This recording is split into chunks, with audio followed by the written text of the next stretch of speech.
ผมก็รู้สึกว่าภูมิใจกับตัวเองมากที่เลือกน้องคนนี้มาทำงานกับผมตลอดรู้สึกว่ามันเป็นบุญมากอะที่แบบมีพาร์ทเนอร์คนนี้มาทำงานด้วยเพราะว่าน้องเขาเป็นคนที่แบบจริงใจมากคือคนละขั้วผมเลยน้องคอยโบกผมจะลบรู้สึกว่าแบบแต่ละคนแบบมันช่วยชักจูงให้พัฒนาไปด้วยกันในทางที่ดีขึ้นในพาร์ทของการทำงาน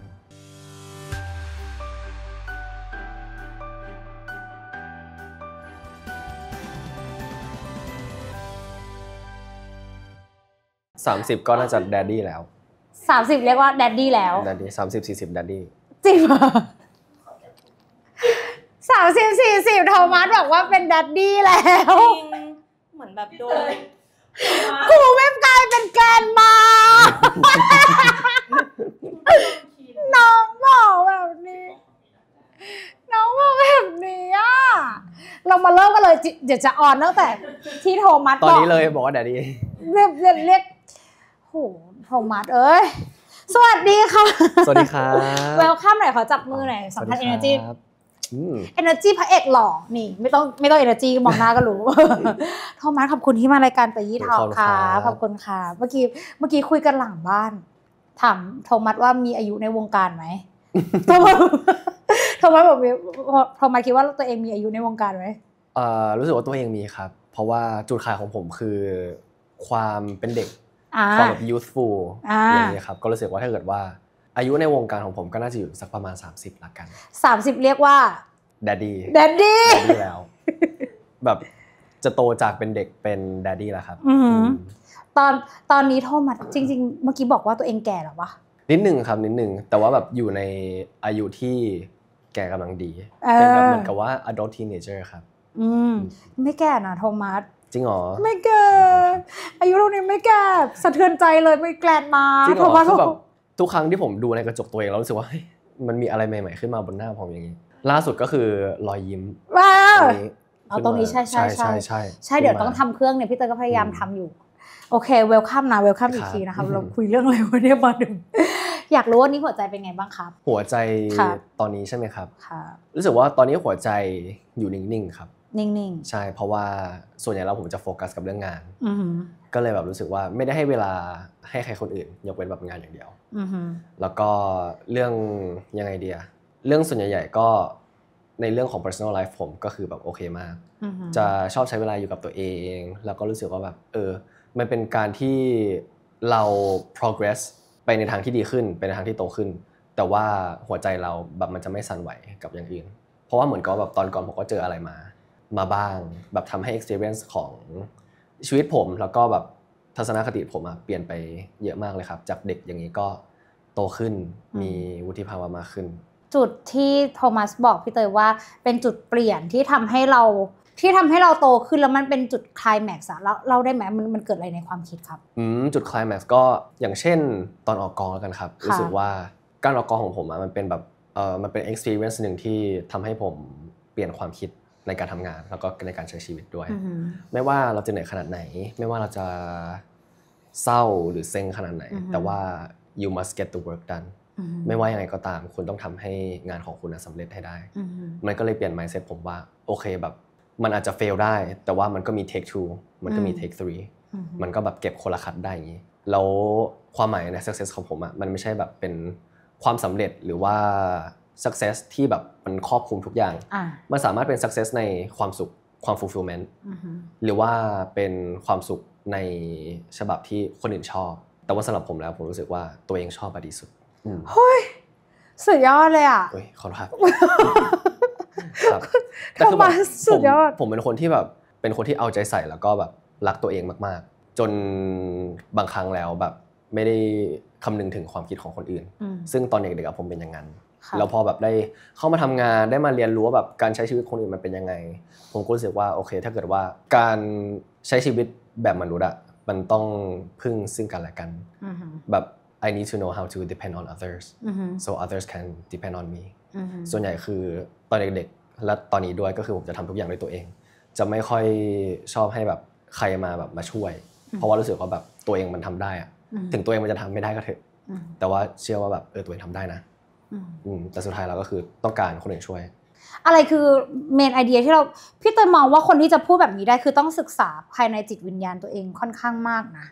ที่จะรู้แต่ละสเตจอะไรคือจุดที่ทำให้โทมัสกลับมามองอินไซต์ข้างในของเราก็มองอินไซต์ข้างในของเราว่าต้องการคนอื่นใช่ไหมครับใช่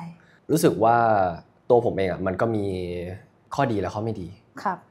แล้วซึ่งตัวผมเองก็เห็นข้อไม่ดีว่าแบบโอเคผมอาจจะเป็นคนที่พูดไม่เก่งแก้ปัญหาไม่เก่งหรือว่าแบบเซนส์ในการแบบทำอะไรสักอย่างอย่างเงี้ยมันก็แตกต่างจากคนอื่น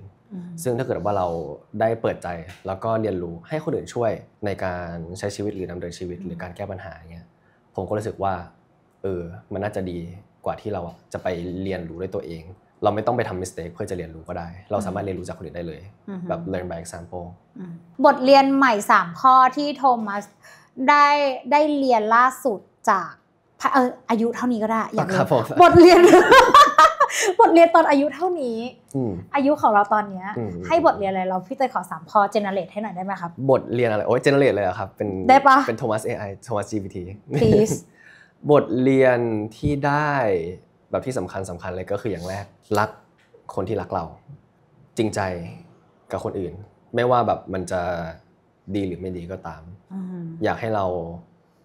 จริงใจและ honest กับใจตัวเองไม่ว่ามันจะออกมายังไงแต่ว่า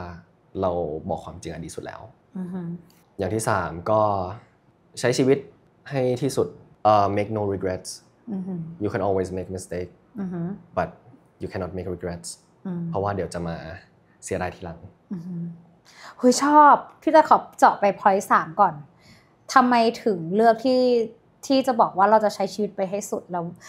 กับหันหลังมายังไงเราห้ามเสียใจส่วนตัวผมเป็นคนเชื่อว่าแบบ you only live once ผมก็เลยถ้าเกิดว่าไหนๆก็ทำแล้วก็ทำไปเลยเหอะอยากทำอะไรก็ทำอยากจะใช้ชีวิตยังไงก็ทำคือยังไงแล้วมันก็เป็นชีวิตของเราถ้าเกิดว่าเรา choose ที่จะทำแบบนั้นแบบ you need to think of the consequence and แบบ what do you get from it what do you lose from it so ใช้ไปอย่างนั้น just อย่างไรก็ทำให้ได้รู้ก็พอมันจะได้เป็นแบบ learning experience หรือไม่ก็เป็น lesson สำหรับเราในอนาคตเฮ้ยพี่ชอบคำว่าทำให้ได้รู้ก็พอเพราะเราสุดท้ายเราได้รู้ว่าเราได้ทำเราจะไม่มีคำถามว่าเราทำได้หรือไม่ได้ใช่ครับผมรู้สึกว่าแบบมันเป็นแบบ philosophy ของการที่แบบ learning by doing มากกว่าแบบ learning by แบบ listening or something like that โทมัสเล่าเรื่องหนังสือที่โทมัสชอบอ่านให้พี่เต้ยฟังได้ไหมหนังสือที่ผมชอบอ่านใช่ไหมครับตอนนี้ผมชอบอ่านหนังสือเรื่อง 1984 ของ George Orwell เป็นไงครับเป็นหนังสือแบบถ้าเกิดดูภาพรวมเป็นหนังสือที่แบบน่าสนใจมากมันเกี่ยวกับ politics มันเกี่ยวกับเรื่องของประเทศหนึ่งที่โดนครอบคลุมไปด้วย the one owner of the country ซึ่งเขาจะพยายาม manipulate คนทั่วไปหรือ citizen ของเขาทำให้แบบ citizen ของเขา in full control แบบมี surveillance มี routine แล้วก็ทำให้ citizen ทุกๆคนเสียความเป็นตัวเองเพื่อที่จะให้อยู่ใน control ของเขาคือแบบเน้นเรื่องของ unity เน้นเรื่องของ controllability แล้วก็แบบทำยังไงก็ได้ให้ citizen ของเขาไม่มีความคิดซึ่งแบบคอนเซปต์นี้รู้สึกว่ามันเป็นอะไรที่น่าสนใจมากส่วนตัวผมเคยเรียนเรื่องแบบเกี่ยวกับmanipulation หรือว่าการล้างสมองแล้วแบบมันเป็นคอนเซปต์ที่แบบโหมันเสียความเป็นมนุษย์เยอะมากเลยผมก็เลยรู้สึกว่าแบบก็ลองถามกับหาตัวเองว่าอะไรทำให้เราเป็นมนุษย์อะไรทำให้เราเป็นมนุษย์คะความเป็นอิสระเพราะว่ามนุษย์เป็นสัตว์ที่เราไม่สามารถเดาได้ว่าเขาจะทำอะไรต่อแล้วสิ่งนั้นผมรู้สึกว่ามันเป็นcharm ของมนุษย์เฮ้ยชอบว่ะเซอร์ไพรส์ไหนบอกพูดไม่เก่งไงพูดไม่เก่งครับพูดเก่งมากฟังได้สามารถฟังได้5ชั่วโมงพูดจริงมันไปเรื่อยๆเลยชอบว่ะชอบอะไรอีกแล้วอีก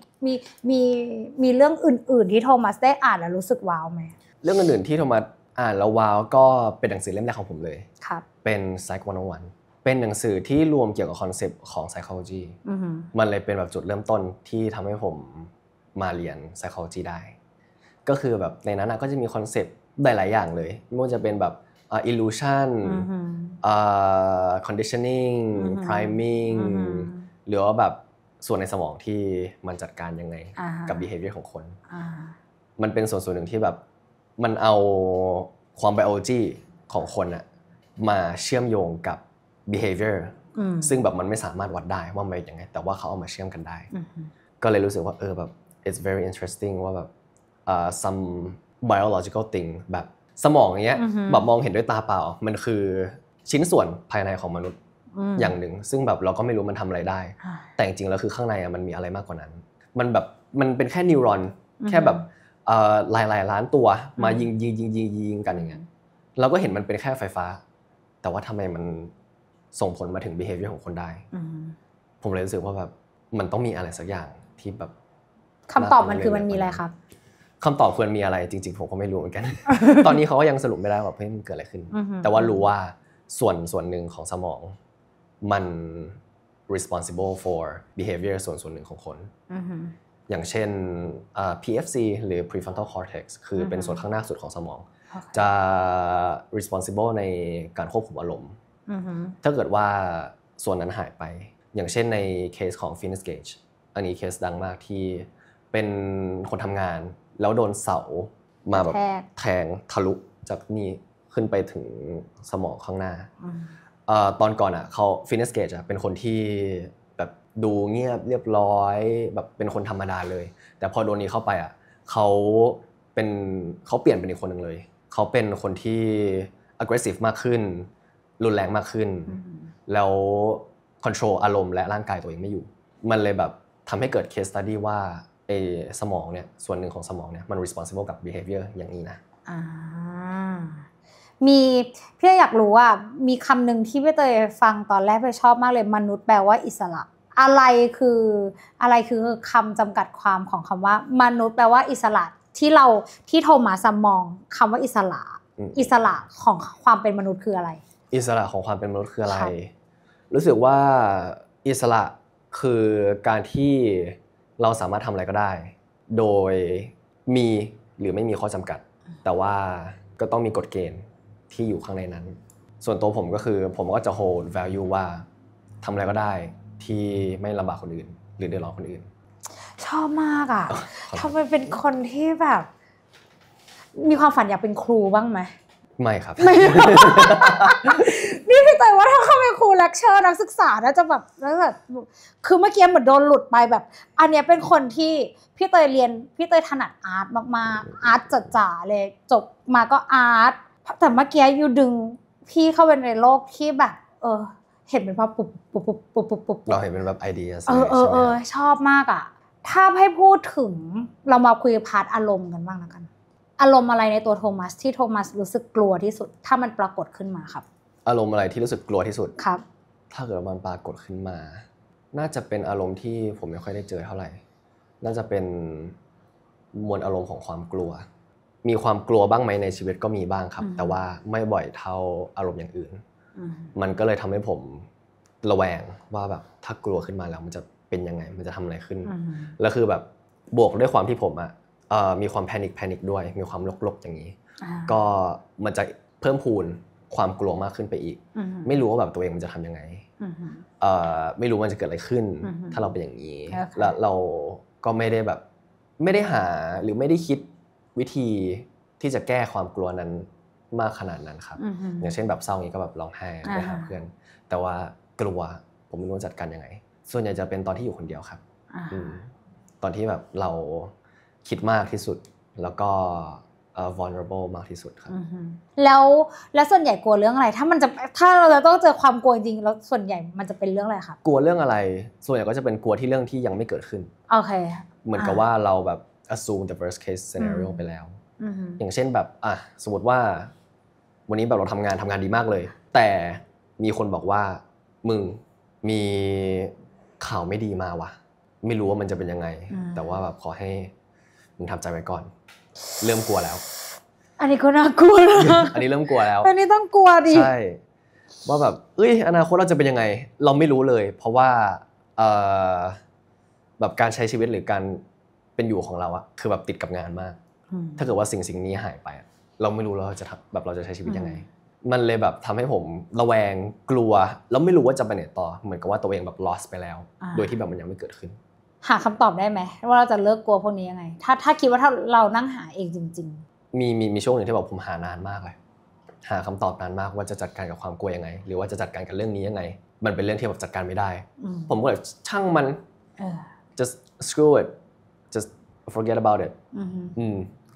มันเลยยังไงดีแบบมันก็อาจจะส่งผลไม่ดีแต่ว่ามันก็เป็นคำตอบหนึ่งที่ทำให้ใจผมมันนิ่งมากขึ้นพี่เตยว่าคือเรื่องถ้าเป็นเคส example ที่อยู่ยกมาใครๆก็ต้องกลัวแล้ววันหนึ่งประสบการณ์มันจะทำให้โทมัสมองความกลัวเนี่ยให้เป็นการแก้ปัญหาคือถ้าเมื่อไหร่ก็ตามที่เราดิ่งทำไงดีแล้วอนาคตจะเป็นไงไม่เราจะแก้ถ้าคนเข้าใจผิดเราจะแก้ด้วยอะไรถ้าความรู้สึกเกิดแบบนี้เกิดขึ้นเราจะแก้ด้วยอะไรถ้าความรู้สึกเป็นแบบนี้จะแก้ด้วยเฮ้ยยุงกัดหน้ายุงกัดออกหล่อมากถ้าจะปัดยุง ทำไมทำอย่างนั้นนะนุ่มนวลถ้าเราตบไปอย่างเงี้ยกันดิเจ็บปะไม่เจ็บครับน้องถ้าเป็นพี่คือแบบหน้าแดงโอเคแล้วเราให้ฟังต่ออยากแชร์ว่าวิธีการที่พี่เตยจะทำกับความกลัวประเภทเนี้ยมันเป็นความกลัวที่พี่เตยว่าทุกคนที่ทำงานในวงการบันเทิงหรือมีงานทำยังไงเขาก็ต้องกลัวอย่างอยู่แล้วมันเหมือนเปลี่ยนเส้นทางอะไรสักอย่างที่มันกระทบกับเรามากๆแล้วมันไม่ได้กระทบแค่อาชีพการงานมันกระทบข้างใน inner self ความเป็นมนุษย์สุดท้ายแล้วสิ่งหนึ่งที่จะช่วยโทมัสได้คืออะไรปะคือการที่ถามตัวเองว่าวันนี้เราอยู่ตรงนี้เพราะอะไรฉันคือใครแล้ววันนี้คนอื่นมองฉันแบบเนี้ยถ้าใช่ฉันเลือกที่จะพูดดีกว่าเลือกพี่จะใช้คำว่าเลือกและโทมัสมีหน้าที่เลือกเสพความกลัวเมื่อไหร่ก็ตามที่โทมัสรู้สึกกลัวขึ้นมาอยู่มีหน้าที่พิกอัพความกลัวนั้นและเก็บใส่กระเป๋าสุดท้ายพี่มองว่าเราเหมือนเลือกกินข้าววันนี้เราเลือกกินอะไรความกลัวเราก็เลือกได้เหมือนกันว่าเราจะกลัวมากกลัวน้อยพี่แต่ว่ากลัวไปก่อนได้แต่การกลัวไปก่อนต้องไปชนกำแพงนึงเหมือนขับรถแล้วชนกำแพงนั้นมีชื่อว่าแล้วจะทำยังไงเมื่อกลัวแล้วมันจะหยุดทุกอย่างเลยมันคือการเบรกรถที่กำลังแล่นไปเรื่อยๆปึ้งปุ๊บตอบสิถ้าตอบไม่ได้มึงชนอยู่อย่างนี้แหละคำตอบคือจะช่างมันเนี่ยอยู่ถึงข้ามได้อันนี้คือ process เหมือนว่าแบบเป็น process ที่เอาความรู้สึกหรือ emotion มาปรับเป็น rationality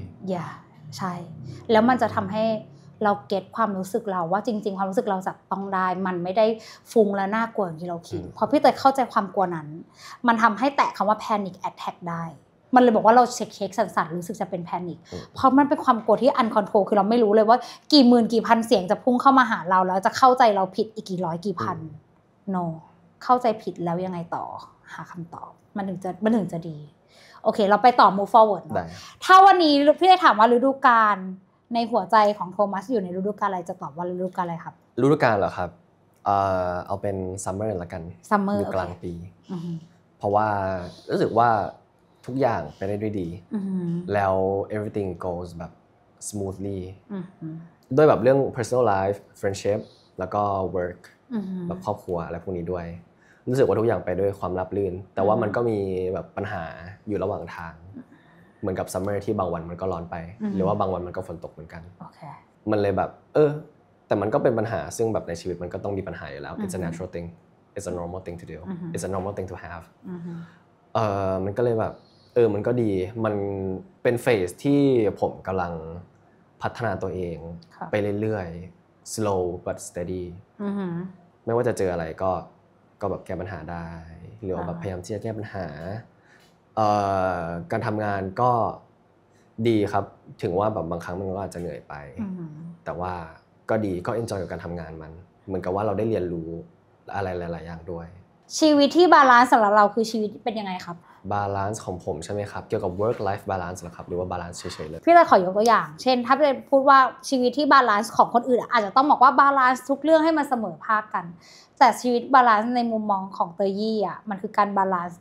อารมณ์ว่าทำยังไงให้อารมณ์ในวันนั้นมันไม่ทำลายตัวเองจนเกินไป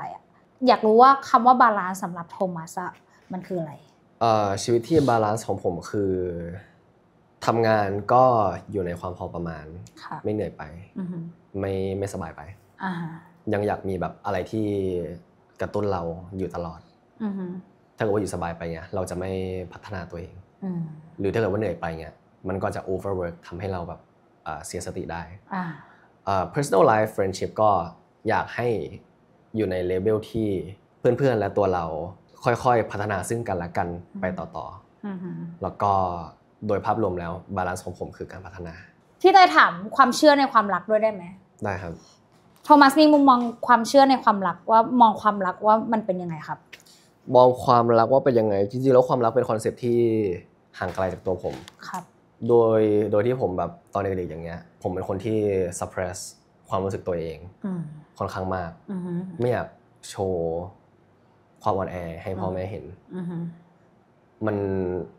มันอาจจะเป็นเพราะว่าแบบอันนี้คือที่ผมอ่านมานะมันอาจจะเป็นเพราะว่าแบบการโดนทอดทิ้งหรือว่าแบบเล็กๆก็ได้หรือว่าเป็นการที่แบบเราไม่ได้รับความรักมากพอจนทำให้เราแบบไปเปิดใจกับคนอื่นเราก็เลยแบบล็อกตัวเองอยู่ในเคจของอิโมชันไม่อยากให้ใครแบบมารับรู้หรือว่าไม่อยากให้ปล่อยความรู้สึกออกไปเพราะมันก็มีแบบบางตอนที่ผมก็ให้แบบความรู้สึกไปเงี้ยแต่ว่าเขาไม่ได้ให้กลับมาเราเลยรู้สึกผิดหวังเป็นอย่างนี้แบบก็ไม่บ่อยครั้งแต่ว่าทุกครั้งที่ผมปล่อยออกมามันได้รับอย่างนั้นมาผมก็รู้สึกว่าit's better to แบบ be with yourself ดีกว่าซึ่งผมก็รู้อยู่แล้วว่าแบบความคิดนี้มันไม่ใช่ถ้าเกิดว่าเราจะอยู่กับผู้อื่นมันต้องแบบมันก็ต้องเปิดใจแหละไม่ว่าแบบเราจะยังไงก็ตามแต่ว่าตอนนี้ผมเลือกที่จะเปิดใจมากขึ้นพยายามที่จะแบบเอามันออกมาให้ได้เห็นนะเพราะ energy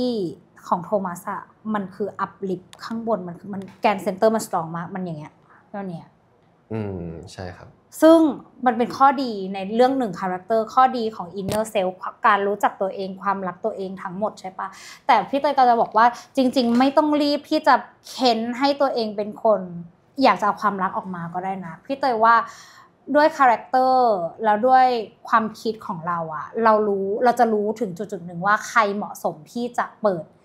กล่องนั้นของเราออกมาพี่เตยว่ามองไปอย่างนั้นมากกว่าไม่งั้นอะพออันนี้แชร์ไม่งั้นมันจะกลายเป็นว่าพอถึงเวลาเราจะรู้สึกว่าทำไมเราไม่อ่อนโยนทำไมเราถึงปกปิดความรู้สึกแต่ไม่ใช่ยูเป็นคนมีอินสติ้งของยูเองสัญชาตญาณข้างในยูจะบอกว่าคนเนี่ย deserve energy นั้น energy ที่อ่อนหวานที่สุดของยูต่อให้วันนั้นเขาอาจจะไม่รับความรู้สึกนั้นของเราอะแต่เราจะไม่รู้สึกเสียใจที่เราให้เขาไปพี่แต่ว่าโทมัสน่าจะเป็นคนแบบนี้จะได้ไม่ต้องแบบคิดมากว่าแล้วทำไมเราไม่ฟีลแบบอีกอย่างหนึ่งก็คือว่าทำไมเราถึงไม่เหมือนคนอื่นเลยคนอื่นเขาแบบจริงใจดูแบบเชื่อใจคนแต่ทำไมเราเป็นอย่างนั้นผมก็แบบก็งงอยู่ทั้งชีวิตเลยว่าทำไมเราไม่เป็นเหมือนคนอื่นบ้างพี่จะมีคำตอบให้ทำกันบ้านละกันพี่คำตอบของพี่เตยคือโทมัสต้องไปลองเขียนอะแล้วทำไมเราต้องเป็นเหมือนคนอื่นเพราะว่าจริงๆแล้วอ่ะการเป็นเหมือนคนอื่นที่เขาคนบอกจริงใจคนจริงใจก็โดนทำร้ายก็มีคนไม่จริงใจโดนทำร้ายก็มีคนเปิดเผยมากไปก็โดนทำร้ายก็มีคนไม่เปิดเผยเลยก็โดนยัดเยียดว่าเขาเป็นคนอย่างนั้นอย่างงู้นก็มีว่าแหมมึงนิ่งมึงอะไรก็มีเพราะฉะนั้นอ่ะไม่ว่าจะเป็นคนยังไงอ่ะไปตอบคำถามว่าทำไมเราต้องเป็นเหมือนคนอื่นเพราะสุดท้ายพี่เตยมองว่าทุกคนที่มานั่งตรงเนี้ยอยู่ข้างหน้าเจ๊อะเจ๊จะเห็นเป็นกล่องของขวัญทุกคนเป็นกล่องเนี่ยมันเทปที่แล้วก็มีกล่องนึงคือกล่องช็อตตัวเองตัดใจได้เก่งมากเทปก่อนหน้าโทมัสอะเทปโทมัสพี่เตยมองว่าแกนเซนเตอร์ตรงนี้อยู่สตรองมากนะนี่คือของขวัญนี่คือการมองการเจเนเรตอะโทมัสมีตรงเนี้ยโทมัสไม่ต้องเหมือนคนอื่นและการเจเนเรตของโทมัสอะโทมัสแค่ดูว่าความจริงใจที่ยูกำลังพูดถึงอะจริงๆเรามีนะแต่เราเลือกให้แล้วมนุษย์เลือกให้ได้ไม่งั้นเราจะมี energy ให้กับทุกคนวันไหนที่ไปออกจากบ้านแล้วไปมี energy เยอะๆอะพี่กลับมายมเหมือนกันนะเพราะว่าเรามี energy ให้ทุกคนเกินไปเข้าใจป่ะมันคือการแบ่งไม่ต้อง suffer แต่เรามีหน้าที่หาคำตอบโทมัสมองตัวเองอีก5ปีเป็นโทมัสเวอร์ชันไหนครับโทมัสอีก5ปีเป็นโทมัสในเวอร์ชันที่มีความสุขเหมือนกับตอนนี้มีความคิดที่เปลี่ยนไปคิดว่าอยากเปลี่ยนไปดีขึ้นเปลี่ยนไปในแบบไหนล่ะครับเอาจริงตอนนี้ก็ยังคิดไม่ออกแต่ว่าก็ขอให้มันดีขึ้นละกันเพราะว่าส่วนตัวผมเองผมรู้สึกว่าผมก็เป็นมนุษย์ที่มีข้อบกพร่องแล้วก็มีข้อดี ผมก็อยากให้ข้อบกพร่องผมอะเป็นส่วนหนึ่งที่ทำให้ผมโตขึ้นแล้วก็เป็นส่วนหนึ่งที่ผู้คนยอมรับได้ละกันส่วนข้อดีคือข้อดีเลยก็ดีแล้วที่มีแล้วก็ในอีก5 ปีหน้าผมก็อยากจะมีบริษัทหรือว่า business ของตัวเองครับเพราะว่าหลังจากการที่แบบเราทำงานในสายนี้มาแล้วอะคือมันก็มีอายุขัยในการทำงานซึ่งแบบมันก็เร็วกว่าสายอาชีพอื่นผมก็เลยอยากจะสานต่อความแบบpassion ของเราแล้วก็สิ่งที่เราชอบแล้วก็แบบสิ่งที่ประเทศไทยหรือว่าโลกนี้ยังไม่มีพี่เลยถามต่อพี่อยากรู้ว่าโทมัสคิดว่าท็อปิกที่เราพูดถึงกันเรื่องที่ยูมีข้างในลึกๆอ่ะคือการไม่ไว้ใจคนอื่นอ่ะมันเป็น positive หรือ negative สำหรับเรานะสำหรับผมเป็น negative ครับ okay. เพราะว่าในความคิดผมอ่ะการที่ไว้ใจคนอื่นอ่ะแล้วคนอื่นไว้ใจกลับมันคือสิ่งที่แบบ special มากๆแล้วว่าผมอยากมีอย่างนั้นมากแต่ว่าโดยกับการผมรักตัวเองมากจนแบบมันไม่เชื่อใจคนอื่นเลยไม่รู้ว่าเจออะไรมาแต่ว่ามันอาจจะเป็นความรู้สึกกลัวหรือว่าความรู้สึกที่เราไม่อยากจะเจ็บอีกแล้วมันอาจจะเป็น coping mechanism หรือว่าเป็นความอยากป้องกันตัวเองหรือว่าเป็น defense อย่างหนึ่งที่แบบทำให้เราจะไม่เจ็บเราเลยแบบไม่ไว้ใจคนอื่นซึ่งพอมัน reflect นะพี่เตยอันเนี้ยคนละขั้วกันเลยโทมัสนึกภาพนะสมมติว่าเจ้เป็นพี่สาวโทมัสพี่เป็นคนที่ไว้ใจทุกคนสเปะสปะมากให้ใจไปทั่วเลยแล้ววันหนึ่งอ่ะชีวิตมันเหมือนกระชากเราขึ้นมาจากนรกอ่ะมาดูความจริงโลกความจริงอ่ะการไว้ใจคนอื่นอันตรายแค่ไหนแล้วมันน่ากลัวมากมันน่ากลัวถึงขั้นว่ามันเปลี่ยนชีวิตพี่ได้เลยจนบางแล้วมันเป็น transition เหมือนกันพี่พยายามเปลี่ยนตัวเองแล้วช่วงนั้นต้องยอมใจร้ายกับตัวเองอ่ะหรือต้องยอมใจร้ายกับคนอื่นปกติเจอคนนี้ก็จะบอกมาดีเดี๋ยวช่วยตอนนี้จะพูดในหัวหนึ่งเสียงก่อนว่าจะช่วยเขาทำไมอยากช่วยเขาจริงหรือเปล่าช่วยแล้วเราต้องช่วยแบบไม่หวังอะไรจริงๆนะถ้าวันนี้เขาทำอะไรเรารับหลังอ่ะมึงห้ามเสียใจนะถึงช่วยหลายเลเยอร์มากเป็นแบบเหมือน process ในการคิดของผมเลยครับในการช่วยซึ่งปกติแล้วว่าคนที่ไม่คิดอะไรเลยอ่ะก็จะช่วยไปเลยแล้วมันมีความสุขในตัวซึ่งเคยเป็นคนอย่างนั้นแต่ดันเจ็บมาด้วยประสบการณ์คราวนี้คำถามที่ถามว่ามันเป็น positive หรือ negative เพราะมันมีคำตอบพี่เตยแค่มองว่ามนุษย์มันคือการบาลานซ์เมื่อกี้ไอถามอยู่ว่าบาลานซ์สำหรับยูคืออะไรยูบอกว่า work แล้วก็มีหลายๆอย่างที่ไล่มาถูกไหมพอมาเรื่องนี้มันคือการบาลานซ์เหมือนกันการบาลานซ์ที่พี่เตยกำลังจะพูดถึงคือเหมือนเราเกิดคนละที่โทมัสอาจจะไปเกิดในโลกที่รู้จัก how to defend yourself พี่เตยไปเกิดในจุดหนึ่งที่ไม่รู้ how to defend เลยเสร็จแล้วคนสองคนอ่ะต้องลองเปลี่ยนจุด perspective บ้างไม่ได้เพื่อให้เหมือนคนอื่นแต่ให้เพื่อมีอุปกรณ์ใส่กระเป๋าและหยิบมาใช้ให้ทุกคนเราใช้โดยที่แบร์ทุกอย่างไม่ได้พี่ก็เลยเป็นคนที่ทุกวันนี้พี่กลับมาเป็นคนที่พี่จะช่วยคนอื่นแต่มีคอนดิชันแล้วมันไม่น่ากลัวการมีคอนดิชันในการช่วยมันไม่น่ากลัวและก็จะช่วยบางคนแบบที่ไม่มีคอนดิชันแบบไหนล่ะครับคอนดิชันพี่คือคอนดิชันมันต้องเกิดจากตัวเองนะเช่นถ้าวันนี้โดนหักหลังขึ้นมาพี่เตยห้ามโทษตัวเองว่าไม่น่าเลยเอางี้พี่มีเพนเรื่องความเชื่อใจอ่ะอันนี้ไอรู้ตัวเองพอมันเป็นเพนใหญ่มากๆอ่ะสุดท้ายอ่ะให้ไปแล้วอ่ะไม่เคยเสียดายแต่จะเสียดายต่อเมื่อทำไมเราไม่ฟังความรู้สึกตัวเองตอนนั้นเราไม่ควรช่วยคนแบบนี้ทำไมพี่แต่ว่าคอนดิชันเราเนี้ยคือเป็นไม่ได้อยากได้อะไรตอบแทนหรอกแต่อย่างน้อยคืออย่าแทงข้างหลังมันอันนี้พูดถึงทางเรื่องความรักเรื่องธุรกิจที่เคยทำนู่นนี่นั่นนะสุดท้ายมันจะย้อนกลับมาตัวเองสิ่งที่พี่จะบอกโทมัสเมื่อกี้คือโทมัสไม่ต้องมองเมื่อไหร่ก็ตามที่เราไม่เชื่อว่ามันเป็นเนกาทีฟอะกราฟเนกาทีฟจะลดลงและความเป็น normal อะมันจะขึ้นมาแล้วกลายเป็นว่าการที่เราดีเฟนต์ตัวเองด้วยวิธีการต่างๆอะมันจะไม่ใช่เรื่องเนกาทีฟแต่มันจะเป็นเรื่องปกติเพราะว่าเราเลือกให้แล้วเราเลือกรับพอเข้าใจภาพเจ๊ป่ะโอเคประมาณนี้พาร์ทไหนของเซนส์จิตวิทยาที่โทมัสชอบเรียนและศึกษามากที่สุดพาร์ทไหนของจิตวิทยาที่ชอบศึกษามากที่สุดเหรอครับน่าจะเป็นพาร์ทที่ลงมือทำจริงๆ ส่วนใหญ่ก็จะเป็นทำเปเปอร์ยังไงบ้างที่แบบทำ research paper ครับเห็นแบบพวกวิจัยอะไรพวกนี้ใช่ไหมก็จะมีบอกว่าแบบวิธีทำยังไงแล้วการทำแบบนี้จะเป็นแบบไหนresult ออกมามันจะแม่นหรือเปล่าก็คือเป็นสิ่งหนึ่งที่แบบผมชอบมากเพราะว่ามันได้ apply ความรู้ของ psychology ไปใช้ในชีวิตจริงแบบมันเห็นผลได้เลย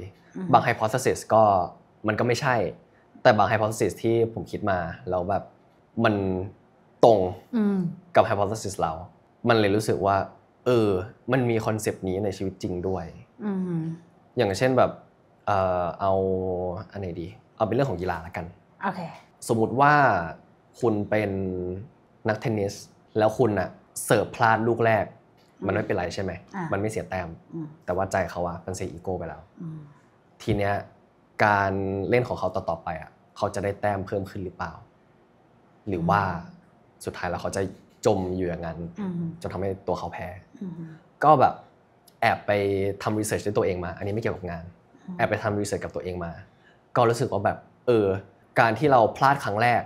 หรือว่าแบบลูกแรกของแต่ละกีฬามันส่งผลให้performance เราขึ้นหรือลงมันก็จะมีแบบ outlier ที่เสิร์ฟไม่ได้ลูกแรกมาลูกต่อไปผมเอาจริงละเราแบบก็ชนะไปเลยอย่างนี้เหมือนกับว่าเขาใช้ energy ของความ failure มาเป็นแรงผลักดันทำให้เขา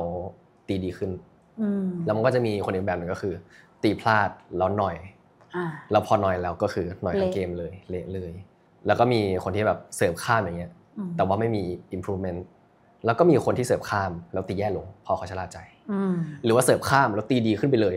ก็มีก็แบบเป็นแบบ the best game อย่างนี้ก็คือแบบถ้าจะให้สรุปไม่ได้ เพราะว่าคนมันมีหลายแบบมากจริงมันอยู่แค่มันอยู่ที่ข้างในเขาตอนนั้นด้วยนะใช่ครับมันอยู่ที่แบบนิสัยของเขาแล้วก็คาแรคเตอร์ของแต่ละคนมันแตกต่างกันมากแบบในฟีลด์ของจิตวิทยาก็จะเป็นแบบนี้ครับแบบ unconclusive ไม่มีอะไรแน่ชัดแต่ว่ามี sign ว่ามันจะเป็นยังไงถามคำถามจิตวิทยาอันนึงที่มันดูจะเรียบง่ายเหลือเกินแต่อยากรู้เปรียบตัวเองเป็นสัตว์หนึ่งชนิดเปรียบเป็นอะไรครับสัตว์หนึ่งชนิดเหรอครับโอ้อันนี้เคยคิดมาบ้างแต่ว่าคือมันก็มีการเปลี่ยนแปลงแต่เอาณวันนี้ก็ได้ณวันนี้เหรอครับครับณวันนี้ขอเป็นแมวแล้วกันครับแมวทำไมครับเพราะว่ารู้สึกว่าวันนี้แบบดูง่ายๆเรียบๆดูแบบใช้เวลาชีวิตแบบช้าๆมีความรักตัวเองและรักคนอื่นในแบบที่เราอยากทำแล้วก็มีความแบบอยากทำอะไรก็ทำไปเลยเหมือนกับแมวที่แบบขี้เล่นหรือว่าแบบชอบวิ่งอย่างนี้เราก็จะวิ่งเลยส่วนตัวผมเลี้ยงแมว2ตัวชื่อมิมี่กับเสือน้อยมิมี่กับอะไรนะเสือน้อยครับเสือน้อยใช่จะเป็น2ตัวที่แบบมี personality ที่แตกต่างกันมากมิมี่เป็น introvert แล้วเสือน้อยเป็น extrovert มากก็คือแบบก็เห็นแบบแต่ละขั้วของตัวแมวก็รู้สึกว่าแบบวันนี้เราน่าจะเป็นมิมี่เพราะมิมี่ชอบนอนแล้วผมก็ชอบนอนเหมือนกันชอบแบบพักผ่อนชอบเก็บ energy ถ้าเกิดเราแบบไปเล่นกับคนอื่นก็คือแบบเราก็จะเลือกเล่นพี่เต้ยอยากรู้ว่าขอออกจากเรื่องแมวนิดนึง introvert กับ extrovert อ่ะมันมีที่มาที่ไปที่มันหาจับต้นชนปลายได้ไหมเป็นเรื่องที่ผมไม่ค่อยเก่งเท่าไหร่เพราะไม่เคยเรียนโอเค แต่ว่าถ้าเกิดว่าตามแบบข้อมูลที่ผมหามานะก็คือ extrovert จะเป็นคนที่ชอบอยู่กับคนอื่นแบบรับ energy จากการที่อยู่กับคนอื่นและ introvert จะเป็นคนที่ชอบอยู่คนเดียวหรือว่าทำอะไรด้วยคนเดียวจะรับ energy โดยการใช้เวลาของเขาอยู่คนเดียวรับความสงบรับความแบบความ peaceful ความ serene ส่วน extrovert จะเป็นแบบ joy กับคนอื่นอย่างนี้มากกว่าแต่ว่าคือแบบ introvert ก็สามารถ joy กับคนอื่นได้แต่แค่แบบ energy ก็อาจจะลดลงมันเลยแบบต้องมาเพิ่ม energy โดยการใช้อยู่กับคนเดียวอย่างนี้คนบางคนเขามีความสุขกับการได้อยู่คนเดียวแล้วมันรีชาร์จ energy กับอีกคนการเจอคนคือการรีชาร์จ energy ใช่มันไม่เหมือนกันไม่ควรบังคับกันนะผมรู้สึกว่าแบบเอาตามที่แบบความต้องการของคนหรือว่าอะไรก็ได้ที่ทำให้เขามีความสุขจริงโอเคต่อพี่อยากรู้เรื่องความฝันบ้างได้ไหมครับโทมัสจริงๆตั้งแต่เด็กเลยนะเด็กๆก่อน มีความฝันอยากเป็นนักแสดงอยู่แล้วป่ะครับไม่เลยครับจริงๆแล้วการเป็นนักแสดงนี่คือไม่ได้อยู่ในหัวผมเลยตอนเด็กๆผมอยากเป็นนักกีฬาเพราะว่าพ่อผมอ่ะจะให้ผมไปเรียนกอล์ฟแล้วก็เรียนเทนนิสตอนเด็กๆเลยอาจจะเป็นแบบความชอบของกีฬามาก่อนแบบอยากออกกำลังกายอย่างนี้แล้วพอแบบตีไปเบื่อละไม่ตีกอล์ฟไม่ตีเทนนิสละตอนนั้นยังไม่รู้ว่ากอล์ฟแบบสำคัญเข้าใจใช่เหมือนกันก็เลยก็ไม่เล่นเราไปเล่นบาสแทนเพราะว่าดูแบบ NBA ดูบาสเกตบอลเนี่ยเขาเล่นแล้วแบบมันเท่จังเลยเสื้อมันเท่อย่างเงี้ยก็เลยแบบแล้วด้วยความที่แบบบ้านผมก็อยู่อเมริกาด้วยก็แบบได้ไปดูเกมนึงที่รู้สึกประทับใจมากเป็นเกม NBA เกมแรกของผมเลยก็คือแบบเป็น LA Lakers กับUtah Jazz แต่ว่าเสียดายที่ทีมที่ผมเชียร์ Lakers แพ้แบบนิดเดียวเลยแต่ว่าแบบมันรู้สึกได้รับรู้ energy ของแบบการเชียร์การที่อยู่ในกองเชียร์เงี้ยคือทุกคนแบบตะโกนแบบเฮ้ยอย่างนี้ตลอดทั้งเกมเรารู้สึกว่าแบบโหถ้าเราเป็นนักกีฬาอย่างเงี้ยคือแบบได้ยินเสียงทุกคนประมาณแบบ 3,000 5,000 คนอะตะโกนใส่เราลงมาเงี้ยโหผมว่าแบบมันน่าจะ powerful มากเลยพลังมันน่าจะเยอะมากเลยผมก็เลยรู้สึกว่าแบบเริ่มชอบเล่นบาสละก็เริ่มเล่นบาสตั้งแต่แบบอนุบาลแล้วก็แบบเล่นไปแบบเพลินชอบว่าแบบการเล่นบาสมันมีหลายๆอย่างไม่ว่าจะเป็นแบบแอสเปคของการเรียนรู้ในการชูตดริบลิ่งการส่งการดิเฟนส์หรือว่าการแบบมองเกมเขาเรียกว่าเกม IQ ก็คือมันมีหลายๆอย่างที่แบบคนๆนึงสามารถที่จะแบบ maximize สกิลนั้นได้เราก็เลยแบบชอบมากก็เล่นไปต่อเรื่อยๆจนมีวันนึงที่ผมได้ไปลงแข่งกีฬาห้องมันเป็นตอนนั้นผมเรียนอยู่ที่3ประถมแล้วก็แบบได้ไปแข่งกีฬาห้องแล้วคือในทุกๆเกมอ่ะผมไม่ลงแต่ว่าเซมิไฟนอลอ่ะผมลงทำไมก็ไม่รู้เหมือนกับว่าโอเคเขารู้อยู่แล้วว่าทีมเราแพ้แน่นอนก็เลยส่งตัวอะไรไปก็ได้อย่างงี้เพราะอีกทีมเนี่ยเก่งมากแบบเป็นมีคนเก่งและมีคนสูงอยู่2คนซึ่งแบบเขาเรียกว่า Twin Tower มันเป็นแบบมันเป็น strategy ที่แบบโกงมากถ้าเกิดว่ามีก็คือแบบอยู่ได้แชมป์เลยแหละอยู่ได้แชมป์เลยแล้วเกมนั้นน่าสูสีมากเพราะว่ามันไม่มีใครที่ทำแต้มได้เลยจนถึงsudden death ก็คือ overtime ว่าแบบใครทำแต้มได้ก่อนแล้วชนะผมได้ลูกมาปั๊บแล้วคือเหลือเวลาอีกนิดเดียวเท่านั้นประมาณ10 วิผมก็แบบไม่รู้จะทำยังไงต่อแล้วส่งให้เพื่อนก็ไม่ได้เพื่อนโดนบังแล้วก็มี Twin Tower อยู่ตรงกลางซึ่งแบบกันแป้นอยู่อย่างเงี้ยผมก็แบบเอาไงดีผมก็เลยช่างมันเลี้ยงเข้าไปได้แล้วทีเนี้ยไอ้ Twin Tower มันก็มาประกบผมฝั่งซ้ายแล้วผมก็แบบโอเคเห็นแป้นละว่าแป้นน่ะอยู่ใกล้ตัวผมก็เลยโยนฮุกช็อตไปซึ่งแบบเรียนมาจากพ่อสอนมาก็ฮุกช็อตไปปุ๊บเช็ดแป้นลงโอ้ยแล้วเกมจบเกมเลยโคตรฟินอะเฮเลยปะทุกคนเฮเลยเฮเหมือนในเกมแบบที่ผมดูในอเมริกาเลยเฮแบบทุกคนก็วิ่งลงมาในสนามแล้วก็แบบเย้มาเซเลบเรตด้วยกันก็รู้สึกว่าเป็นแบบ experience นึงที่ทำให้ผมลงรักกับบาสเพราะว่าMagic Moment เนี้ยมันหาได้ยากแบบเกมวินเนอร์อะไรพวกนี้โอ้แค่นี้ก็ฟินแล้วอะแค่เล่าอะใช่ครับมันอยากลองมันแบบมันสนุกมากเลยครับรู้สึกว่าแบบเสน่ห์ของกีฬาคือเป็นโมเมนต์แบบนี้แหละแบบโมเมนต์ที่เราชนะหรือว่าโมเมนต์ที่เราแบบแพ้มันเป็นอะไรที่มหัศจรรย์มากอุ๊ยชอบคำนี้จังเลยอะโมเมนต์ที่เราชนะแล้วโมเมนต์ที่เราแพ้มันเป็นคนละฟีลลิ่งแต่ว่ามันเป็นฟีลลิ่งที่ไม่สามารถหาได้จากที่อื่นมันแบบไม่มีความแบบอะดรีนาลินแบบความตื่นเต้นแบบความสุขความเศร้าความเสียใจความแบบรู้ว่ามันมากกว่าเกมมันเป็นแบบเฟรนด์ชิพมันเป็นแบบความมี opposition มีแบบเรื่องของการแบบต่อสู้อย่างนี้แบบการฝึกฝนมาแบบหนักมากแล้ววันนี้แบบเราได้เห็นผลแล้วว่าแบบเราชนะเราฝึกมาขนาดไหนแล้วค่อยแบบจะได้กลับคืนมาเท่านั้นพี่ได้ถามต่อมาได้ไหมโอเคเมื่อกี้ถามความฝันตั้งแต่เด็กแล้วใช่ปะอยากรู้แล้วทำไมจุด turning point ของการเป็นนักแสดงคืออะไรครับจุด turning point ของการเป็นนักแสดงก็คือตอนนั้นก็รู้อยู่แล้วว่าแบบนักกีฬาน่าจะไม่เวิร์กสำหรับเราเพราะว่าเราก็ไม่ได้สูงพอเราก็เล่นไม่ได้เก่งเท่าคนอื่นเราก็ไม่ได้เทรนมาเยอะเท่าคนอื่นขนาดนั้นมันก็ยังมีคนเด็กกว่าที่แบบเล่นดีกว่าเราเล่นเก่งกว่าเราตัวสูงกว่าเราตัวใหญ่กว่าเราก็เลยโอเคผมว่าบาสก็เป็นแบบแค่ฮ็อบบี้ละกันแล้วก็เลยมาเข้าเป็น psychology เพราะว่าตอนนั้นก็แบบมีความคิดอยู่ว่าแบบเราจะเข้าอะไรดีเราจะเข้านิเทศหรือว่าเราจะเข้า psychology เราจะเข้าอักษรหรือว่าบาไซเป็น innovation entrepreneurship ก็เลยลงสมัครบาลักบาไซกับจิบไปแต่ว่านิเทศก็อยากลงเหมือนกันแต่ว่าตอนนั้นแบบยังไม่ได้คิดว่าแบบจะมาสายนี้ก็เลยไม่ได้ลงแล้วแบบก็ลงไปแล้วก็คิดดูว่าอันไหนมันเหมาะกับเราที่สุดอักษรเราก็ชอบเรื่องภาษานะแต่ว่ามันอาจจะหนักไปถ้าเราแบบจริงจังกับภาษาบาไซมันต้องเรียนเลขมันต้องเรียนแคลซึ่งผมอะเกลียดเลขมากเป็นคนที่แบบไม่ชอบตัวเลขเลยผมก็เลยโอเคไม่เอาละกันผมว่าอันนี้มันไม่ใช่มีโคดดิ้งได้ผมแบบเซโนทูโคดดิ้งเลยผมก็เลยเลือกจิบเพราะว่าตอนเด็กๆอ่ะผมชอบอ่านหนังสือเกี่ยวกับ psychology ก็ตัวหนังสือตัวแรกนี่แหละที่ทำให้ผมแบบ in love กับ psychology อยากเรียนรู้มันมากขึ้นอีกก็เลยเลือกที่จะไปเรียน psychology ครับตอนนั้นอยากเป็นcaretaker เป็นคนดูแลผู้ป่วยทางจิตเพราะว่าอยากช่วยก็เลยอยากเป็นอย่างนั้นแล้วพอแบบเราได้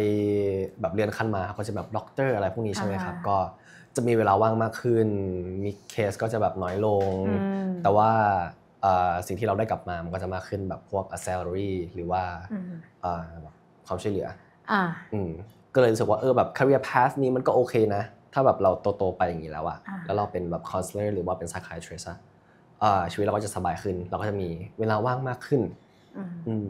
แล้วทำไมถึงเป็นนักแสดงทำไมถึงเป็นนักแสดงเพราะว่าตอนนั้นแบบเป็นช่วงแพนเดมิกครับแล้วคือแบบโรงเรียนทุกโรงเรียนก็คือแบบเรียนออนไลน์หมดแล้วคือผมอ่ะจริงๆแล้วผมต้องไปต่างประเทศไปเรียนต่อที่ต่างประเทศ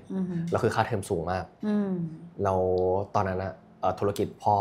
ก็แบบไม่ได้ดีเท่าไหร่พ่อก็บอกผมว่าแบบมันเข้าเนื้อแล้วนะน้องมันเข้าเนื้อแล้วลูกมันเข้าเนื้อแล้วลูกแบบผมก็รู้สึกว่า